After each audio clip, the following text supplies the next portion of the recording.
High guys, welcome back to my channel Tuli's world. তোমরা সবাই কেমন আছো? আশা করছি তোমরা সবাই ভালো আছো আর আমিও ভালো আছি।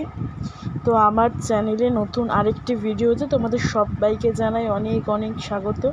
তো এটা হচ্ছে বৃহস্পতিবারের সকালের ব্লগ। তোমাদেরকে এটাই দেখাচ্ছিলাম যে দুর্গাপুজোর প্যান্ডেল দেখো শুরু হয়ে গেছে। আমাদের ফ্ল্যাটে যে পুজোটা হয় তো সেটার আর কি প্যান্ডেল শুরু হয়ে গেছে। তো এটা প্যান্ডেল না, এর নিচে রান্নাবান্না হবে। মানে আমাদের তো সপ্তমী টু দশমী খাওয়া দাওয়া থাকে, তো সেই জন্য ওই ছাতনা টাইপের করা হয়েছে, ওর নিচে আর কি রান্নাবান্না করা হবে। আর প্যান্ডেলটা এখান থেকে দেখাতে পারবো না, প্যান্ডেলটা আরেকটু আগিয়ে সেখানে যেখানে মা আর কি আসবেন, মা আর কি মানে মাকে বসানো হবে, সেই জায়গাটাও খুব সুন্দর করে লাইটিং করে কিন্তু সাজানো হয়ে গেছে। তো দেখতে দেখতে দেখো বন্ধুরা, পুজো চলে এলো। আমি মানে অনেক দিন ধরে ওয়েট করছি, ভাবছি যে কবে, আমি কেন সবাই ওয়েট করছে যে কবে আসবে পুজো, কবে মা আসবে। তো দেখতে দেখতে কিন্তু মা চলেও এসেছে, মানে দেবীপক্ষের সূচনা হয়ে গেছে। তো এটা হচ্ছে বৃহস্পতিবারের ব্লগ। তো দেখো আমি সকালবেলা উঠে তোমাদের তো দেখিয়েই দিলাম যে প্যান্ডেল বা ছাতনা যেটাই বলো সেটা। আর এদিকে দেখো আমার মা এসেছিলো বৃহস্পতিবার দিনকে। তো অনেক মার সাথে কথা বলতে বলতে না অনেকটা বেলা হয়ে গেছে। মা আর কি এসেছিলো আমার একটা জিনিস দিতে। তো আমার আর কি শ্যাম্পু, চুলের শ্যাম্পু, যেটা আমি আমার বাপের বাড়ির ওখান থেকে অর্ডার করেছিলাম, তো সেটা মা আর কি নিয়ে ওটা আমাকে বাড়িতে দিতে এসেছিলো। মার কাছেই মাই ওটা অ্যাকসেপ্ট করেছিল, শ্যাম্পু দুটো আর কি। মা দুটো রিসিভ করে তো মাই ওই দুটো দিয়ে যেতে এসেছিলো। তো মার সাথে গল্প করতে করতে অনেকটা বেলা হয়ে গিয়েছিলো, প্রায় 11-12টা। তারপরে আমি ঘরের কাজকর্মে হাত দিই, মাও ওদিকে আর কি বেরিয়ে যায়।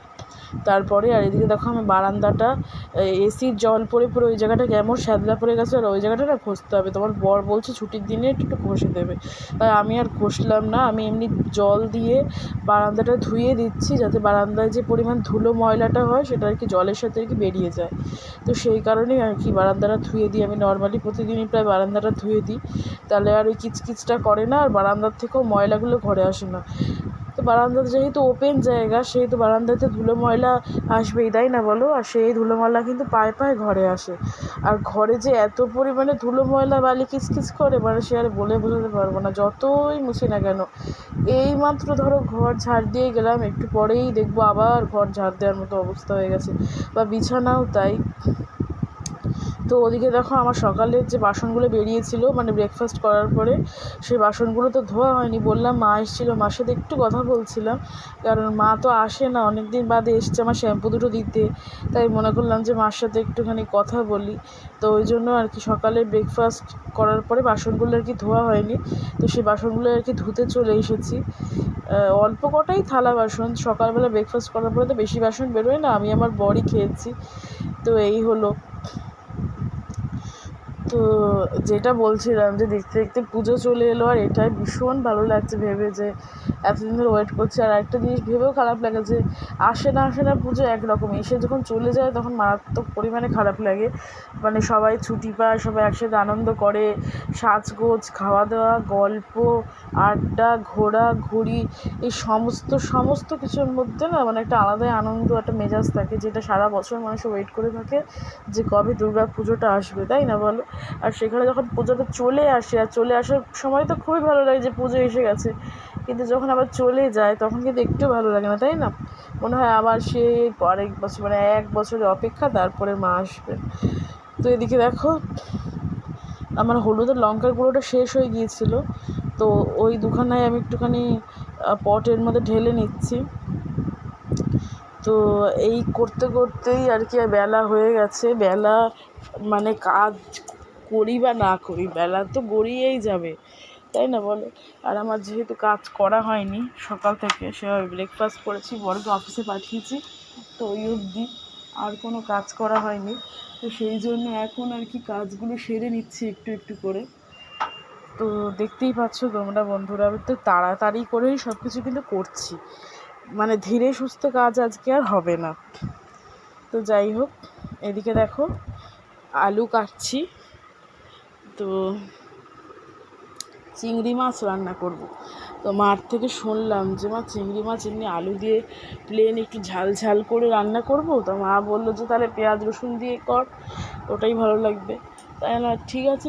আমিও পেঁয়াজ রসুন দিয়েই করতাম, তো মাও বললো যে পেঁয়াজ রসুন দিয়ে করতে।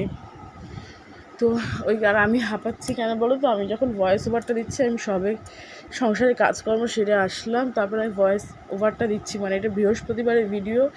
আমার কালকে শরীর এত পরিমাণে খারাপ ছিল, মানে বৃহস্পতিবার রাতে আমার ঘুম হয়নি, ফলে শুক্রবার সারাটা দিন আমার শরীরটা খারাপ ছিল। রাতে ঘুম হয়নি বলতে কি, এটা আমারই দোষ। আমি বৃহস্পতিবার অনেকটা রাত, মানে 2:30-3টে অবধি জেগে জেগে না সিরিজ দেখেছি। তো সিরিজ দেখার জন্য আর কি, দেখো কথা বলতে বলতে আমার কাশিও চলে আসছে। যাই হোক, সিরিজ দেখার জন্য অনেকটা রাতে অবধি জেগে যেহেতু ছিলাম আর তাকিয়েছিলাম ফোনের দিকে একভাবে, সেই জন্য না আমার ঘুম হয়নি। তারপর কিছুতেই ঘুম আসছে না। যখন 2:30, 2:45, প্রায় 3টে বাজে, যখন আমি ফোনটা অফ করে দিয়ে শোবো, তখন দেখছি আমার চোখে তো একেবারেই ঘুম ভাব নেই আর ঘুমও আসছে না। তখন আমার অস্বস্তি শুরু হয়ে গেল মনের মধ্যে, যে আমি কেন দেখতে গেলাম, বেকার বেকার এত রাত অবধি জেগে কেন দেখলাম। আর ওই যে ঘুম হলো না, ভোরবেলা অবধি ঘুম আসছে না। আমি এপাশ ওপাশ করে যাচ্ছি, বরের দিকে ঘুমাচ্ছি, বরের দিকে তাকাচ্ছি, বারবার দেখছি, মানে কি করব, আমার ঘুমই আসছে না। মনে হচ্ছে আমি কী করলে আমার ঘুম আসবে, আমি কেন দেখতে গেলাম ফোনটা। তো এইরকমই মনে হচ্ছিল। তারপরে ফাইনালি ভোরের দিকে হালকা একদম চোখে একটু ঘুম আসছে, তো ডিপ ঘুম না, মানে সে জাগনো জাগনো ঘুম হয় না, ওই রকম টাইপের ঘুম হলো। সেরকম ঘুম হলো না, ব্যাস মাথা ব্যথা শুরু হয়ে গেল। আবার তো মাইগ্রেন আছে, মাইগ্রেনের অসুবিধা শুরু হয়ে গেল। মানে কী আর বলবো, সেসব আর কি, মানে নিজের দোষে নিজে আর কি ভোগা যাকে বলে। তো বৃহস্পতিবারে যেহেতু ঘুম হয়নি রাতের বেলা, তাই শুক্রবার সারাটা দিন না মেজাজ খুব খারাপ ছিল, শরীর খারাপ ছিল, খিটখিটে হয়েছিলাম একেবারে। ওই জন্য আর শুক্রবার ভিডিওটা পোস্ট করতে পারিনি। ভয়েস ওভার যেহেতু দিতে পারবো না, শরীর যেহেতু ভালো না, রান্নাবান্না করতে হচ্ছে তো আমাদের কাজকর্ম সংসারে, তো সেই জন্য শুক্রবার দিন, মানে আজকে আমি বর বেরিয়ে যাওয়ার পরে ভয়েস ওভারটা দিচ্ছি। কালকে ভিডিও শ্যুট করা হয়নি, ভেবেছিলাম ভিডিও শ্যুট করব, তো জানো তো ভিডিও এখন প্রতিদিন রেগুলার দিতেও পারছি না। মানে শরীরটা না কদিন ধরে ভালো যাচ্ছে না, একটু ঠান্ডা ঠান্ডা মতো লেগে আছে, হয়তো বা মনে হচ্ছে একটু ঠান্ডা ঠান্ডা মতো লেগেছে, নাহলে শরীরটা এতটা পরিমাণে ম্যাচ ম্যাচ কেন করছে বুঝতেও পারছি না, যে শরীরটা এতটা পরিমাণে ম্যাচ ম্যাচ কেন করছে। ঠান্ডা লেগে থাকতে পারে, গলা একটু কপ কপ টাইপেরও আসছে হালকা।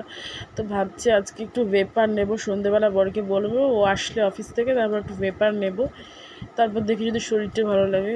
আর এদিকে দেখো আলনার অবস্থা, মানে আমার মা যখন এসেছিলো তখন মাও দেখেছে আমি একদমই, মানে আমার ভালো লাগে না বাড়িতে কেউ আসলে, আমার ঘর বাড়ি এরকম থাকলে। কিন্তু যেহেতু আমি বর বেরিয়ে গেলেই সব কাজে হাত দিই, তো মা এসে বর বেরোনোর আগে, তো মা তো এসে এই অবস্থায় দেখবে, কিছু তো করার নেই। তো দেখতেই পাচ্ছ আমার আলনার অবস্থা একদম বাজে, আমি সেগুলোকে গুছিয়ে নিচ্ছি। আর আলনা অগোছালো থাকলে না আমার বিরক্ত লাগে, আর আলনা প্রতিদিনই আমার গোছাতে হয়, কারণ বর টেনে টেনে জামাকাপড় বার করে নিচ থেকে ওপর থেকে, মানে সে বিচ্ছিরি করে রাখে একদম। তো যাই হোক, আমি সে আলনাটা গোছাচ্ছি। আর বৃহস্পতিবার রাতে যে এইরকম ঘুম হবে না, মানে এইরকম অসুবিধা হবে, তারপরে মানে ঘুম হলো না সেটা একরকম, যে ঘুম হলো না ঠিক আছে ঘুম হয়নি, কিন্তু সে তারপরে যে শরীরটা যে খারাপটা হয়, তো সেইটা কে আর কি সামলায় বলো তো।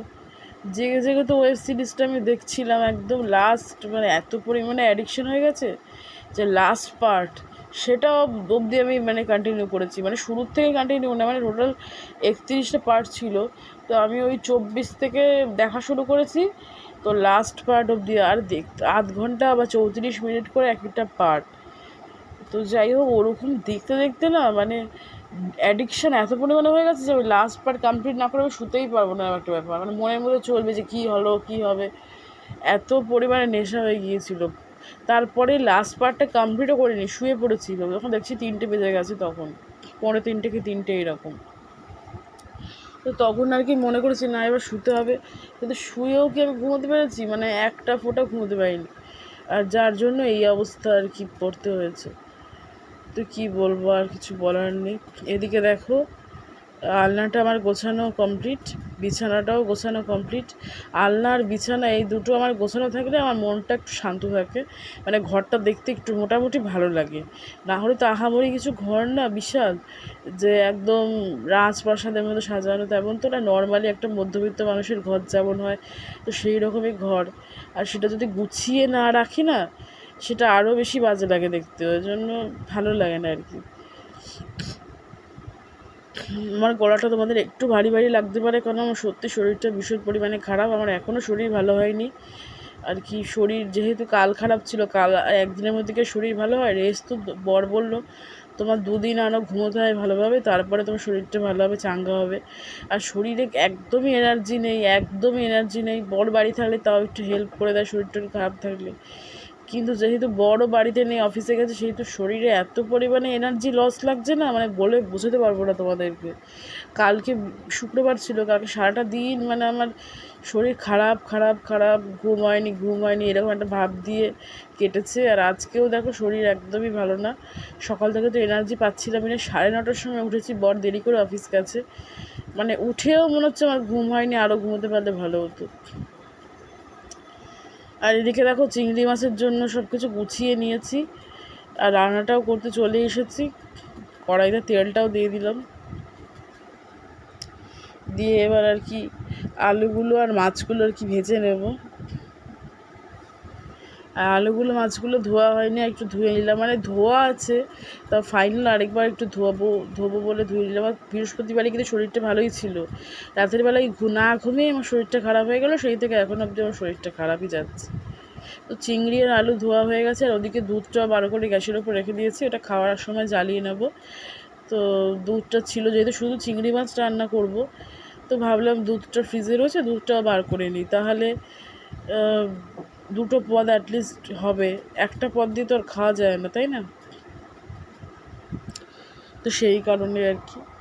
এদিকে দেখো চিংড়ি মাছ আর আলুটা ভালো করে ধুয়ে নিয়ে তার মধ্যে নুন হলুদ মাখিয়ে আর কি ভাজা করে নেব।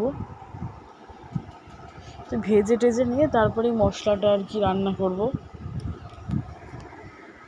পুজোর সময় শরীর খারাপ থাকলে ভালো লাগে বলো? পুজোর সময় চনমনে ছটফটে একটা আলাদা রকম মেজাজ থাকলেই ভালো লাগে। আর এই পুজোর সময় এসে আমার শরীরটা কেমন যেন খারাপ হয়ে গেল আর কি, না ঘুমিয়ে বলো, ঠান্ডা লেগে বলো, তো সব মিলিয়ে মিশিয়ে শরীরটা আর কি একদম এনার্জি নেই, মানে কাজে এনার্জি নেই। আজকে বানাবো একটু চিকেন রান্না করবো, আজকেও আমি কোনো ব্লগ শ্যুট করছি না, কারণ আমার শরীর ভালো না, যেহেতু আজকাল ব্লগ শ্যুট করবো না, মানে এখন তো ব্লগ শ্যুটই করতে পারছি না আর কি, এই অবস্থা আর কি বলবো। তো দেখো এদিকে চিংড়ি মাছ আর আলুগুলো আর কি, আর চিংড়ি মাছ ভাজা হয়ে গেছে, তারপরে আলুগুলো ভাজছি। চিংড়ি মাছের আলুগুলো একটু লাল লাল করেই ভেজে নিয়েছি, এতে খেতে টেস্ট হয়, বেশ ভালো লাগে। চিংড়ি মাছ যদিও লালই হয়। তারপর কড়াইতে মশলাটা দিয়ে দিলাম, কড়াইতে মশলাটা দিয়ে আর কি কষিয়ে নেব।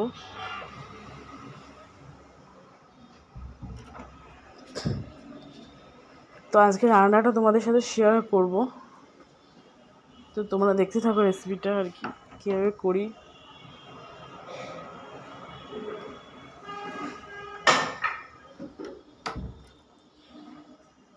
তো হলুদ দিয়ে দিলাম, আর আমি না পেঁয়াজ আদা রসুন আজকে সব কিছু পেস্ট করে নিয়েছি, শুধু টমেটোটাই পেস্ট করে দেবো না, কারণ টমেটো পেস্ট করে দিলে প্রচুর টক টক লাগে, মানে এমনিও দিলেও টক টক হয়, কিন্তু পেস্ট করে দিলে যেন বেশি টক টক হয়।